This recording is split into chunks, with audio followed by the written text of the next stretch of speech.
Bienvenidos a Narrativas de Fe y Esperanza. Gracias por acompañarnos en un nuevo recorrido por las Escrituras. Si este contenido te bendice, te invito a darle like al vídeo, dejar tu comentario, suscribirte al canal, activar la campanita de notificaciones y compartir este relato con otros para que también reciban esta palabra. Tu apoyo permite que esta comunidad siga creciendo y llevando esperanza a muchos corazones. Ahora, entremos juntos en esta poderosa narración. La intriga contra la restauración. La semilla de la oposición.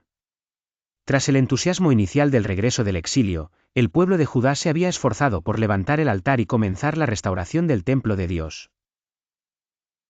Sin embargo, a medida que la construcción avanzaba, también comenzaron a manifestarse silenciosas sombras de oposición. En aquellos días, los pobladores que vivían alrededor de Jerusalén, al enterarse de que los judíos estaban reconstruyendo el templo del Señor, se acercaron con una propuesta que parecía amistosa. Dijeron que ellos también buscaban a Dios y que podían unir fuerzas para edificar juntos. Pero Zorobabel y los líderes discernieron que las intenciones de aquellos hombres no eran sinceras. Ellos sabían que el templo del Señor debía levantarse con pureza, obedeciendo a la orden que Dios había dado por medio del rey Ciro de Persia. Por eso respondieron con firmeza que la reconstrucción era responsabilidad del pueblo que había regresado del exilio y no permitirían alianzas que comprometerán la santidad de la obra. Rechazados, aquellos hombres comenzaron a mostrar su verdadero rostro. La aparente amistad se convirtió en resentimiento, y el resentimiento en una campaña constante de obstrucción. A lo largo de los años, intimidaron al pueblo, presionaron a los gobernadores persas y movieron influencias para frenar cualquier avance. Su objetivo era claro: levantar un muro de miedo alrededor de Judá antes de que Judá lograra levantar los muros del templo. Con astucia, enviaron cartas a los reyes de Persia que siguieron a Ciro. Les insinuaron que Jerusalén era una ciudad rebelde, con una historia de insurgencia, capaz de levantarse contra cualquier imperio si se le permitía fortalecerse nuevamente. Y así, mediante estos informes manipulados, lograron que las autoridades imperiales ordenaran suspender la obra. La construcción se detuvo. Los sonidos de herramientas quedaron en silencio. Las columnas a medio erguir se oscurecieron con el paso del tiempo. Y mientras la frustración crecía entre el pueblo, el enemigo celebraba haber logrado lo que tanto buscaba. Aún así, en lo profundo, los corazones de los judíos ardían con la esperanza de que Dios no permitiría que su propósito fuera vencido por intrigas humanas. Fue en uno de esos días de incertidumbre cuando llegó un mensaje que haría que la historia tomara un giro inesperado, marcando el comienzo de un conflicto más intenso aún. Cartas, acusaciones y un decreto paralizado. El ambiente en Jerusalén se volvió tenso cuando los opositores, lejos de rendirse, llevaron su estrategia a un nivel más peligroso. Aprovechando el ascenso de un nuevo rey en Persia, reunieron escribas, consejeros y hombres influyentes para redactar una carta que pintaba a Jerusalén como una amenaza inminente. La misiva, enviada al rey Artajerjes, estaba llena de astucia disfrazada de preocupación política. En ella afirmaban que si la ciudad y sus muros eran reedificados, los judíos dejarían de pagar impuestos y tributos. Decían que Jerusalén tenía un historial de rebeliones y que permitir que prosperara nuevamente sería un riesgo para la estabilidad del imperio. La carta, cuidadosamente elaborada, apelaba al temor, al poder y al deber del rey de mantener su dominio sin contratiempos. Artajerjes, deseoso de proteger su reino, ordenó una investigación. Al revisar los registros históricos, encontró referencias a antiguas rebeliones y episodios de resistencia en Judá. Sin profundizar más, impresionado por la aparente evidencia, decretó que se detuviera de inmediato la reconstrucción de Jerusalén. Aquella decisión cayó como un jarro de agua fría sobre los líderes del pueblo. Los opositores, al recibir la noticia, no perdieron tiempo. Acompañados por soldados y oficiales, llegaron a Jerusalén con autoridad real y detuvieron la obra por la fuerza. Los hombres que habían puesto sus manos al trabajo debieron soltar sus herramientas. Los andamios quedaron abandonados. El polvo comenzó a cubrir las piedras ya colocadas. Una sensación de derrota se expandió entre los habitantes, que observaban cómo la casa del Señor quedaba una vez más en ruinas.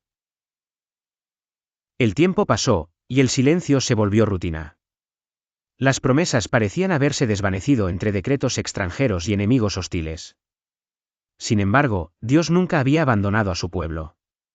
En medio de aquel ambiente de desánimo, dos voces comenzaron a levantarse con fuerza y valentía. Eran los profetas Ageo y Zacarías, quienes, impulsados por el Espíritu de Dios, proclamaron que había llegado el momento de regresar a la obra, aun cuando las órdenes humanas parecían decir lo contrario. Ellos les recordaron que la complacencia había reemplazado la obediencia. Muchos se habían enfocado en reconstruir sus propias casas mientras la casa del Señor seguía sin terminar. Las palabras de los profetas resonaron como un trueno que despertó las conciencias dormidas. Zorobabel y Josué, animados por el mensaje, reunieron al pueblo una vez más, y contra toda oposición, retomaron la construcción del templo. Al escuchar que la obra se había reiniciado, las autoridades de la región acudieron de inmediato a interrogar a los líderes. Querían nombres, permisos y justificaciones. Querían detenerlos otra vez. Pero esta vez, algo distinto estaba a punto de suceder. Algo que cambiaría el rumbo de toda la historia. La verdad sale a la luz y la obra resurge. Cuando los oficiales persas cuestionaron a los líderes judíos, Zorobabel y Josué respondieron con claridad y valentía. Declararon que la reconstrucción no era un acto de rebelión, sino una obra autorizada años atrás por el rey Ciro, por mandato del mismo Dios de los cielos. Aquellas palabras dejaron desconcertados a los oficiales, quienes, en vez de actuar por la fuerza, decidieron enviar un informe detallado al rey Darío, el gobernante actual del imperio. La carta enviada a Darío reflejaba un tono mucho más neutral que las acusaciones llenas de malicia de capítulos anteriores. Los oficiales explicaron la situación, mencionaron la afirmación del pueblo sobre el decreto de Ciro, y pidieron que se verificara en los archivos reales si aquello era cierto.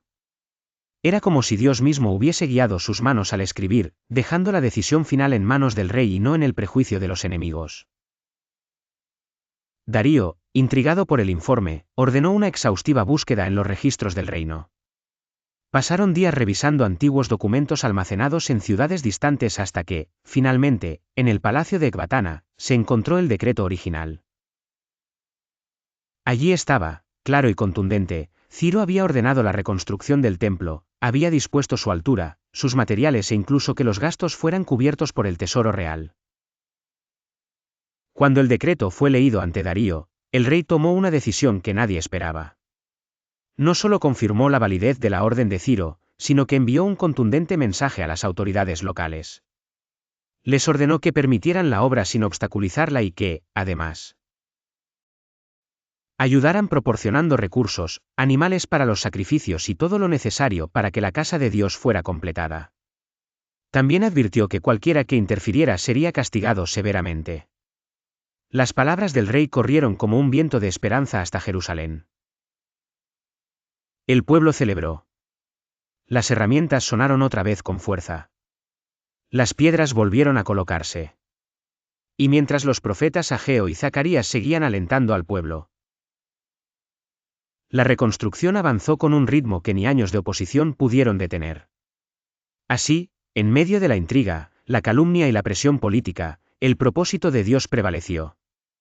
El templo fue terminado y dedicado con gozo, marcando un nuevo comienzo para el pueblo que había regresado del exilio. Era la prueba viviente de que lo que Dios determina, ninguna conspiración humana lo puede borrar. La historia de Esdras 4 al 6 nos muestra que la oposición siempre aparece cuando caminamos en obediencia.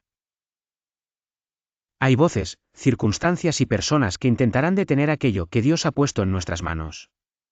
Pero también aprendemos que la verdad de Dios siempre sale a la luz, aun cuando parezca escondida entre decretos, decisiones humanas y fuerzas contrarias. Cuando avanzamos confiando en Él, Dios mueve reyes, abre archivos olvidados y cambia leyes para cumplir su palabra. Nuestro deber es mantenernos firmes, perseverar y no abandonar la obra que Él nos ha encomendado. Gracias por acompañarnos en esta narración aquí en Narrativas de Fe y Esperanza. Si este relato edificó tu vida, te invito a darle like al vídeo, dejar tu comentario, suscribirte al canal, activar la campanita de notificaciones y compartir esta narración con otros. Que el Señor te bendiga y te fortalezca siempre. Hasta el próximo relato.